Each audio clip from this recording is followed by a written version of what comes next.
సత్యం, సరళత, ఉగ్రత, తపస్సు, ధర్మపాలనలో కలిగే కష్ట నష్టాలను సహించడం, జ్ఞానం, యజ్ఞ భావన, ఈ గుణాలు స్వరాజ్యాన్ని సర్వదా రక్షిస్తాయి. స్వరాజ్యాన్ని స్వతంత్రంగా ఉంచేందుకు ప్రజలలో విశేషమైన గుణ సంపదలుండాలి. అప్పుడే స్వరాజ్యం స్వతంత్రమై తేజోవంతమై ఉజ్వల కాంతితో ప్రకాశిస్తుంది.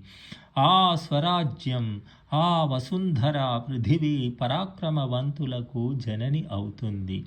స్వరాజ్య గౌరవాన్ని ఔన్నత్యం వైపు నడిపించాలంటే ప్రజల జీవనంలో సత్యముండాలి.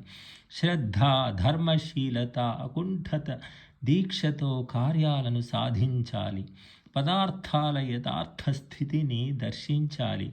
ఉత్సాహం, ధైర్యం, సహనం, త్యాగం, తేజం, ధర్మనిష్ట, దీనితో పాటు ఇంద్రియ నిగ్రహం కలిగి ఉండాలి.